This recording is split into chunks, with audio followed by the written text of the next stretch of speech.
오늘 사도행전 2장 14절에서 36절을 사용하여 베드로의 오순절 강설을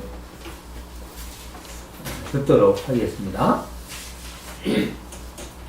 오늘도 계속해서 사도행전 강설을 하도록 하겠습니다. 아마도 교회 안에서 오랜 신앙생활을 한 성도라면 대체적으로 베드로의 오순절 강설을 잘 알고 있을 것입니다. 잘 알고 있는 말씀이라도 하나님께서 주시는 은혜의 방도인 강설을 통하여 그의 사명을 다하는 복음의 직인자가 되기를 주님의 이름으로 소망합니다. 오늘 말씀을 듣기 전에 잠시 지난주 강설인 성령 강림에 대한 사람들의 반응을 생각해 보도록 하겠습니다. 예루살렘에 제사하러 온 사람들은 크고 급한 바람 소리를 듣고 다 놀랐습니다. 더 놀라운 것은 불의 혀처럼 갈라지는 것이 각 사람 위에 임하여 각 사람이 성령 충만을 받아 각 나라의 언어로 말하는 것입니다. 각 나라의 언어로 말하지만 듣는 사람들은 자신들의 나라의 언어로 들었던 것입니다. 그들이 신기하게 여기며 이 사람들은 갈릴리 사람들이 아니라고 하면서 시골뜨기 혹은 이방인들과 친밀하게 지낸 것을 비꼬아 갈릴리 사람이라고 조롱한 것입니다. 누가는 성령 강림이 역사적인 사실이라는 것을 알리기 위해서 9절에서 11절까지 유대인들이 살았던 15개의 지리적 장소를 기록하고 있습니다. 그 지역에 살았던 사람들은 서로 다른 언어를 사용하면서 살았던 디아스포라였습니다.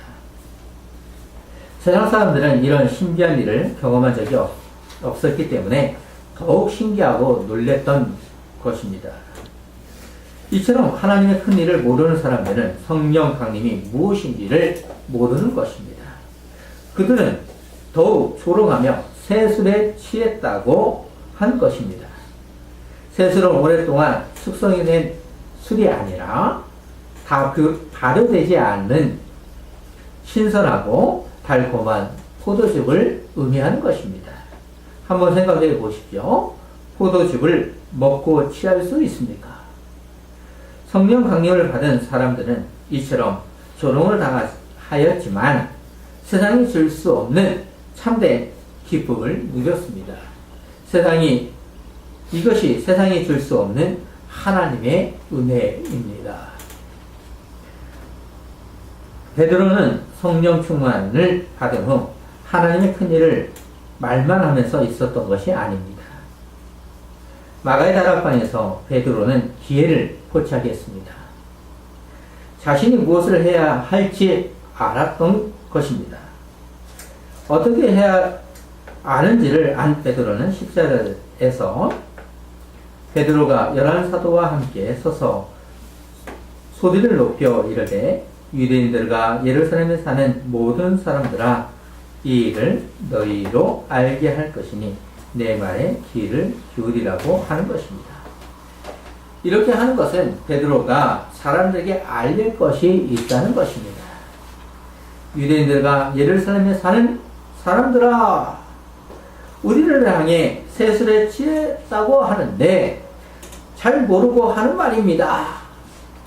베드로가 오순절 강설을 한 시간을 구체적으로 15절에서는 때가 제3시라고 기록하는 것은 우리 시간으로 오전 9시입니다. 예수님께서 못 박히시던 때와 같죠. 이 시간에 술에 취했다는 것은 어려운 상황이기도 합니다. 또한 유대인들이 오순절에는 하루에 3번 기도하는 시간이기도 합니다. 특히 오순절 축제요 맥시르로 보디를 수확하는 마무리하는 때이기도 합니다. 그래서 베드로는 후반절에서 너희 생각과 같이 이 사람들이 취한 것이 아니라고 반박하는 것입니다. 베드로는 계속해서 그러면 무엇이냐고 반박하는 사람들에게 16절에서 이는 곧 선지자 류엘을 통하여 말씀하신 것이니 일러스되 라고 하면서 요엘 2장 28절에서 32절을 인용하는 것입니다. 이렇게 인용하는 것은 지금 일어나고 있는 현상은 성령 충만으로 이루어지는 것이라는 것입니다. 요엘 선지자가 예언한 대로 이루어진 것을 확인하여 주는 것입니다. 그들은 실제적으로 요엘 선지자가 말한 대로 기다리고 있었습니다. 우리도 복음성가를 잘 알고 있는 가사이기도 합니다. 그렇다면 유대인들도 잘 알고 있었을 것입니다. 그 후에 내가 내 영을 만민에게 부어주리니 너희 자녀들이 장래인을 말할 것이며 너희 늙은이들은 꿈을 꾸며 너희 젊은이들은 이상을 볼 것이며 그때에 내가 또 내 영을 남녀과 여종에 부어줄 것이며 내가 이적을 하늘과 땅에 베풀리니 곧 피와 불과 연기 기둥이라. 여호와의 크고 두려운 날이 이르기 전에 해가 어두워지고 달이 핏빛같이 변하여지거니와 누구든지 여호와의 이름을 부르는 자는 구원을 얻으리라. 이는 여호와의 말대로 시온산과 예루살렘에 피할 자가 있을 것이며 남은 자 중에 나 여호와의 부름을 받는 자가 있을 것입니다. 자, 이 사건은 바로 초대교회 사건에서 이루어져 있습니다.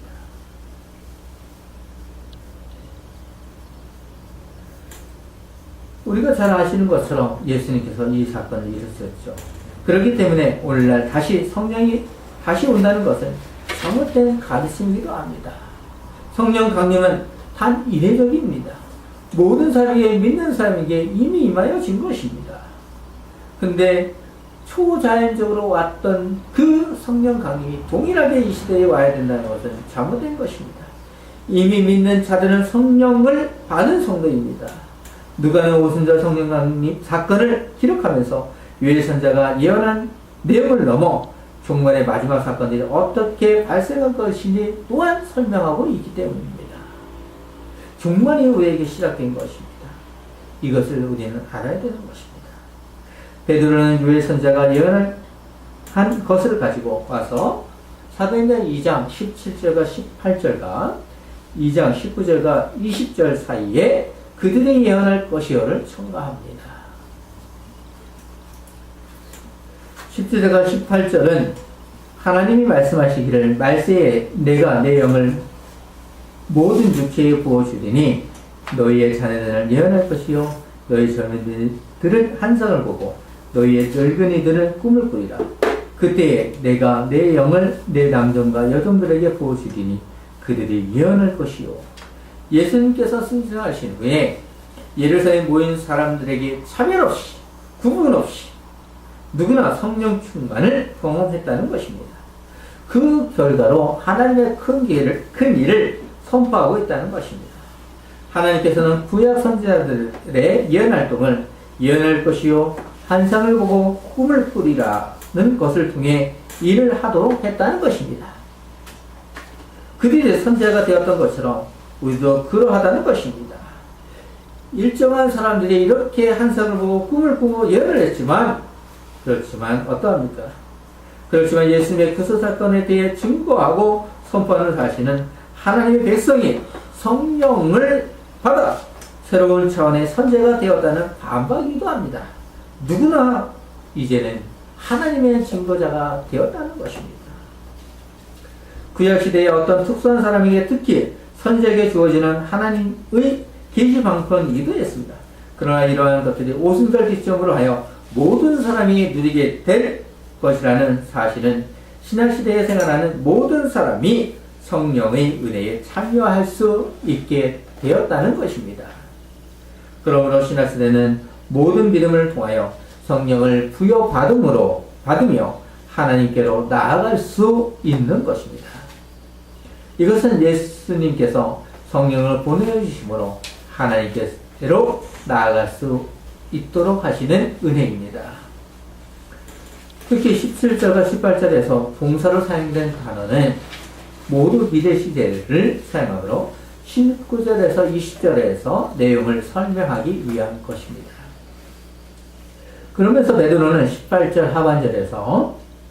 그들이 예언할 것이요를 첨가하고 있습니다. 이 표현은 요엘서에서는 나타나지 않지만 유대인들과 예루살렘에 사는 사람들에게 당신들이 우리를 세술에 취했다고 하지만 이제 잘 들어보시오 라는 뜻이기도 합니다. 19절과 20절을 보시면 또 내가 위로 하늘에서는 기사를 아래로 땅에서는 징조를 베푸리니 곧 피와 불과 연기로다. 주의 크고 영화로운 날이 이르기 전에 해가 변하여 어두워지고 달이 변하여 피가 되리라. 베드로는 요엘 선자의 마지막 부분인 우주적 기사의 완전한 경험은 하나님의 택하신 민족의 완전한 회개를 기다리고 있다는 고 말한 것입니다. 왜 회개라 하는 것은 유대인들과 모든 사람의 역사의 과정에 가장 두드러진 최후의 종말을 이야기하고 있기 때문입니다.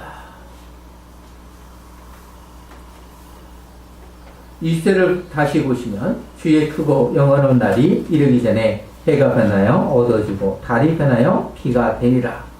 즉 예수님께서 십자가에서 달려 계실 때 해가 3시간 동안 어두워진 사건이 성취되었다는 것입니다.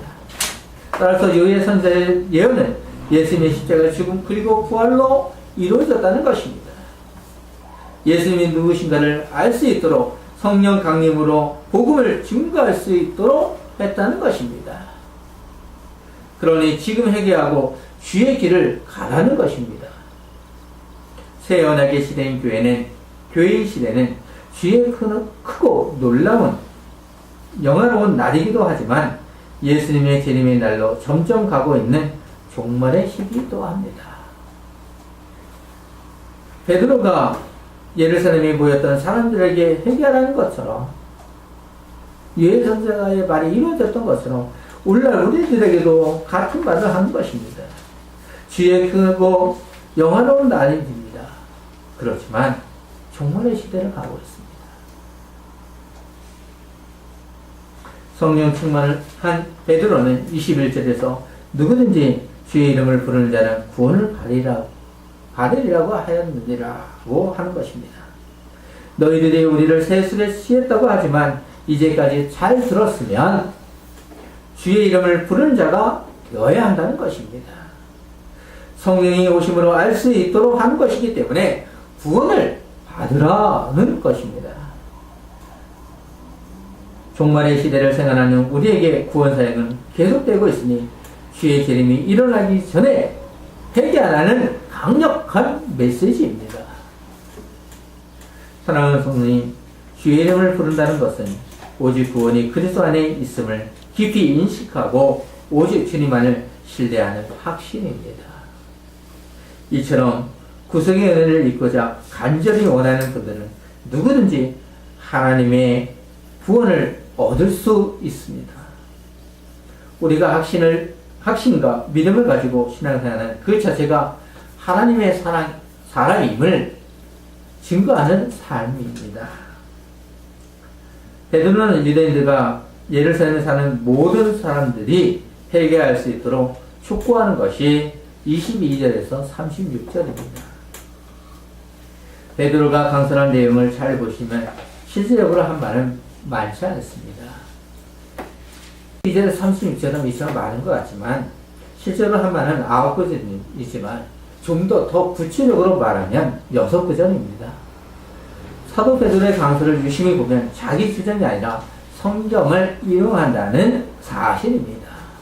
언제나 우리는 말씀을 전할 때 성경을 그대로 전하여 줄 수 아는 것이 바른 사람인 것입니다. 먼저 22절을 보시면 이스라엘 사람들아 이 말을 들으라. 너희도 아는 바와 같이 하나님께서 나사렛 예수로 큰 권능과 기사와 표적을 너희 가운데서 베푸사 너희 앞에서 그를 증언하셨느니라고 하는 것은 1세기 유대인들은 예수님의 기적을 부인하지 않았습니다. 왜일까요? 보았기 때문입니다. 그래서 너희들이 아는 바와 같다라고 하므로 너희들은 모른다라고 하지 않습니다. 기억할 수 있도록 하는 것입니다. 되새겨 주는 거죠. 예수님께서는 하나님 나라를 확증할 수 있도록 말씀과 권능과 이적 등의 표적을 행하시기도 했습니다. 그래서 당시 사람들은 하나님 나라의 실체를 경험하기도 했습니다. 하나님께서 예수를 통하여 행하셨다는 설명을 덧붙이므로 예수님을 신성 모독자로 정죄한 이스라엘의 행위는 곧 하나님의 뜻을 거스르는 자라는 것을 암시하도록 한 것입니다.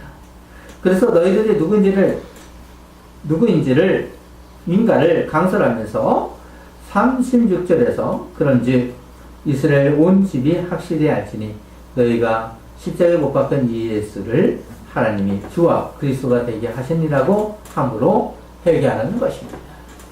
베드로는 이처럼 사람들을 사랑하는 것입니다.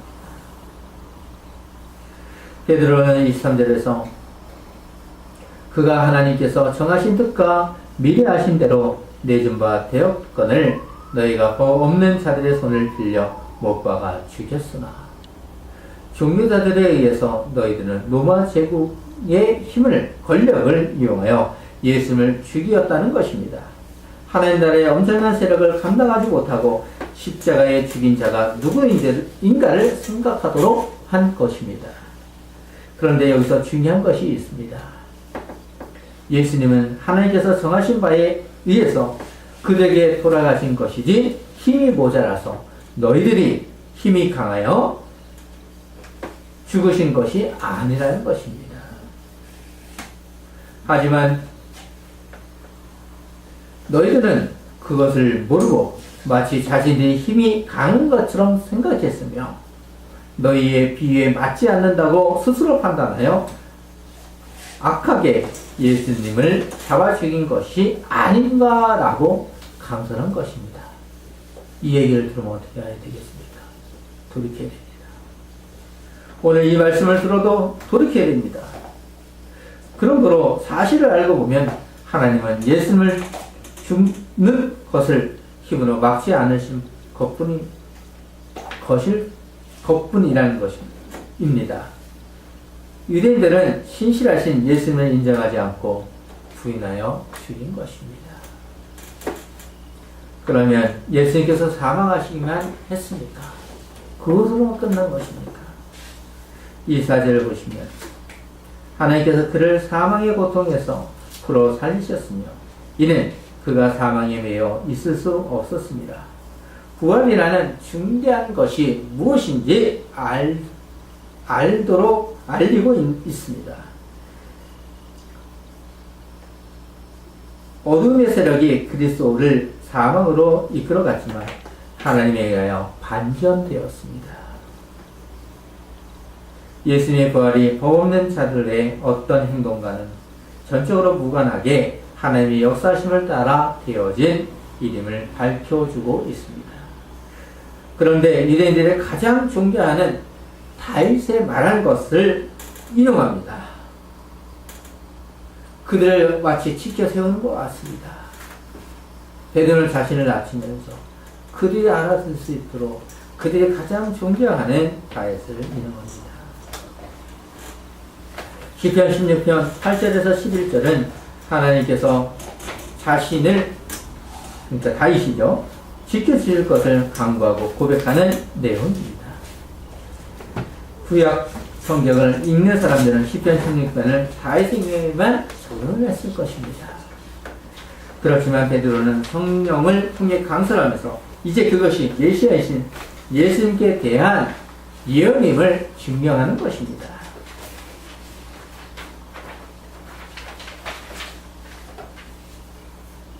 베드로는 다윗의 말한 시를 인용하여 25절에서 32절을 부활을 말하고 3, 4절에서 36절에서는 승천을 말하고 있습니다. 먼저 25절을 보시면 다윗이 그를 가리켜 이르되 내가 항상 내 앞에 계신 줄을 배웠으며 나를 노동하지 않게 하기 위하여 그가 내 우편에 계시도다. 이스라엘 왕 다윗은 자신의 앞에 그리고 자신의 오른편에 항상 계신 줄을 보았다고 고백합니다. 자신 앞에 계신 주 때문에 늘 흔들리지 아니했다는 것입니다.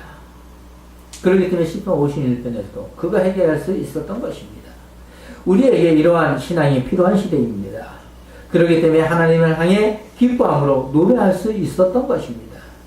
시편 16편 10절을 보시면 이는 주께서 내 영혼을 수고대 버리지 아니하시며 주의 거룩한 자를 멸망시키지 아니하실 것입니다. 라고 하나님에 대한 확신으로 믿음으로 고백하는 것입니다.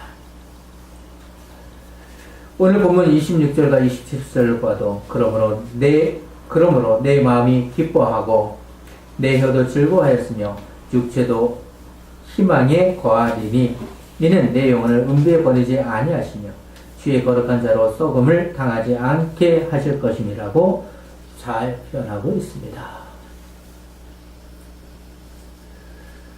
베드로는 28절에서 주께서 생명의 길을 내게 보이셨으니 주 앞에서 내게 기쁨이 충만하게 하시리로다 하였으므로 하나님께서 예수님을 살리셨다는 것입니다.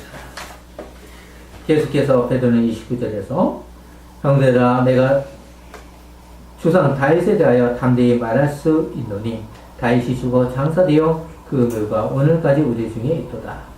다윗은 왕국을 신앙하였지만 결국 죽어 부활하지 못하고 오늘날까지 우리 중에 묘로 함께 있다는 것입니다. 이렇게 이야기하는 것은 메시아이신 예수님은 신성을 지니셨으므로 결코 죽을 수 없으며 실제적으로 죽음의 권세를 이기고 부활하심으로 당신께서 메시아이심을 확증하셨다는 것입니다. 사도 바울은 우리가 잘 알고 있는 부활장이라고 하는 고린도전서 15장에서 그리스도의 부활이 없다면 우리의 믿음은 헛된 것이라고 말하였습니다. 부활은 예수님만 끝난 것이 아니라 예수님을 신뢰하는 교회와 성도의 거룩한 신부인 우리에게도 부활할 수 있도록 보증하여 주시는 것입니다.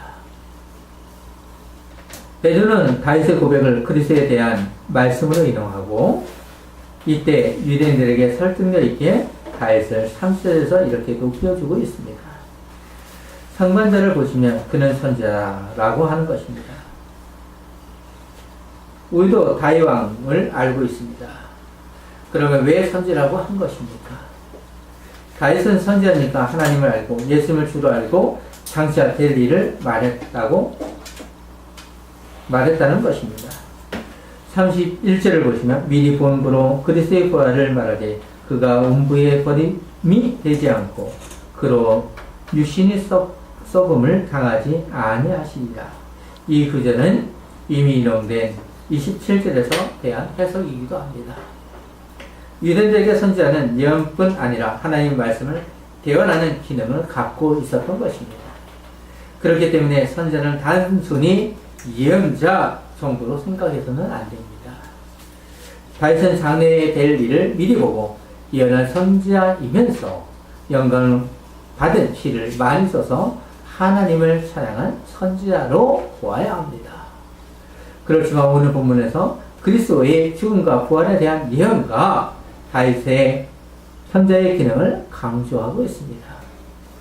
다윗이 미리 알고 있었던 그리스도의 부활을 베드로는 32절에서 이 예수를 하나님이 살리신지라 우리가 다 이 일의 증인이로다 라고 하므로 다윗만이 아니라 우리도 이 일의 증인이라는 것입니다. 예수님의 부활은 구약의 다른 신실하신 하나님의 약속의 성취입니다. 이 일의 증인은 제자만 아니라 유대인만이 아니라 다윗의 증인이라는 것입니다. 계속해서 베드로는 완전한 복음을 선포하기 원했기 때문에 십자가형의 부활에서 멈출 수 없었습니다. 33절을 보시면 하나님의 오른손으로 예수를 높이며 그가 약속하신 성령을 아버지께 받아서 너희가 복고 듣는 이것을 부어 주셨느니라. 그냥 죽음 가운데서 일어나는 것뿐 아니라 하나님께서 높이신 것이라는 것입니다. 얻는 것이죠. 하나님이 높이심으로 얻은 것입니다. 그냥 예수님은 비참한 현실에 오셔서 낮아지셨고 결국 죽음이 최후의 비참이었습니다. 하지만 예수님의 빛이 높아지심은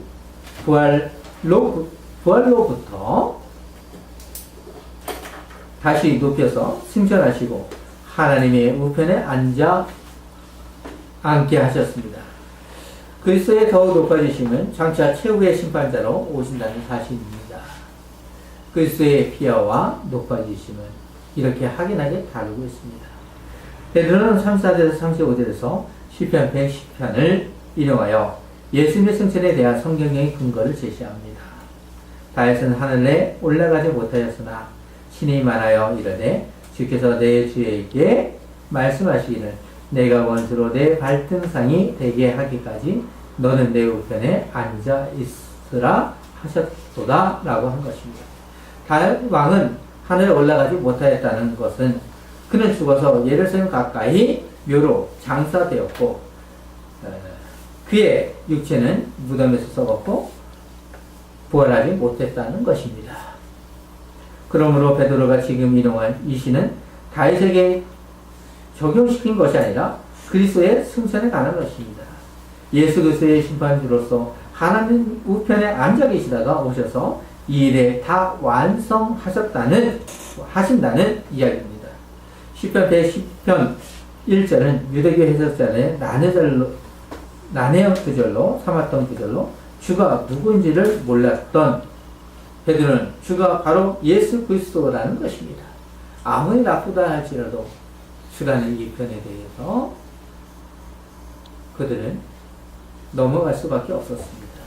그렇지만 베드로는 확연하게 분명하게 주가 예수 그리스도라는 것입니다.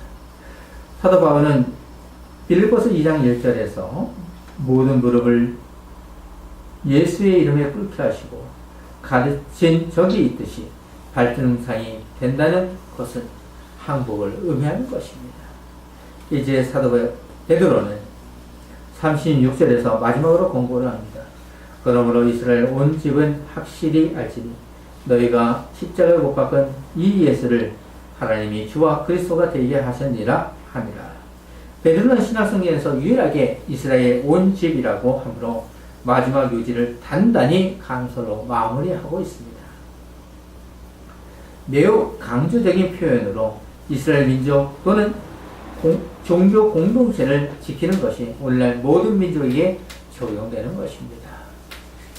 이 선언은 앞서 주장했던 모든 내용의 결론으로 예수님을 주와 그리스도가 되게 하셨다는 메시아로 선포하는 것입니다. 특별히 주와 그리스도라는 흉어는 베드로의 메시지의 제목이요 초대교회의 신앙 고백의 내용이기도 했습니다. 지방교회 성도님, 이쯤 되면 베드로의 강서를 듣는 사람들은 빼도 박도 못하고 오도 가도 못하게 되는 것입니다. 마치 예수님께서 종교제자들에게 대화를 할 때 사용하는 방법과 같다고 할 수 있습니다.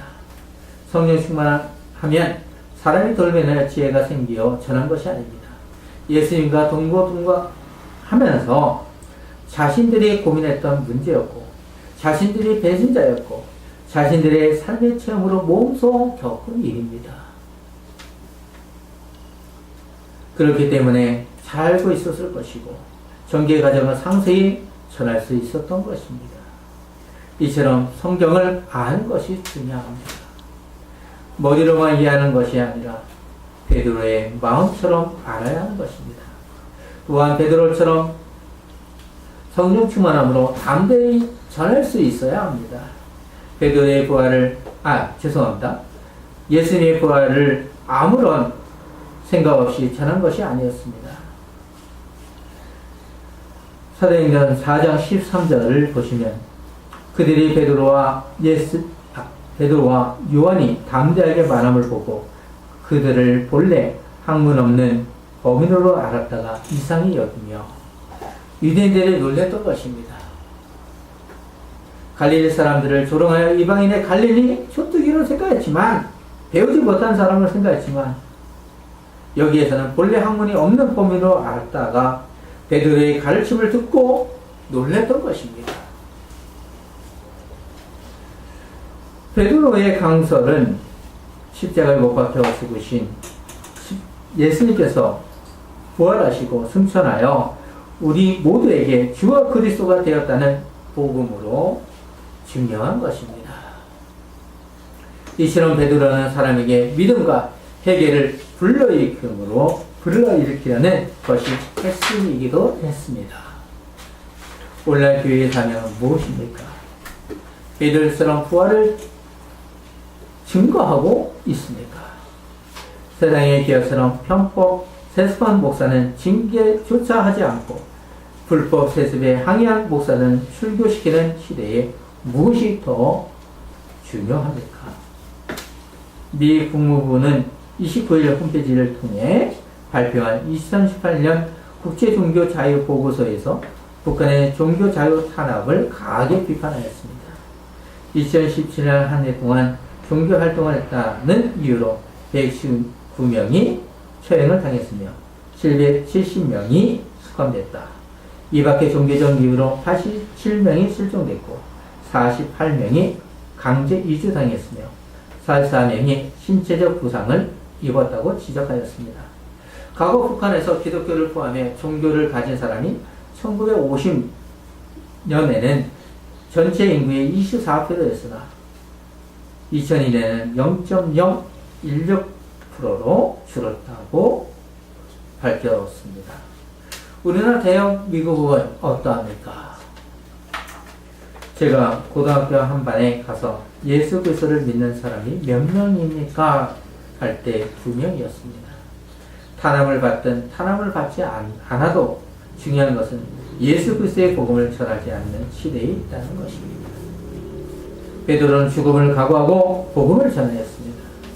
그렇지만 오늘날 교회는 상업적으로 기업적으로 가고 있습니다. 우리는 베드로의 오순절 강서를 들었습니다. 베드로는 오직 예수 그리스도에 대한 관심으로 전하였습니다. 오늘 말씀을 생각해서 기도로 마무리하도록 하겠습니다.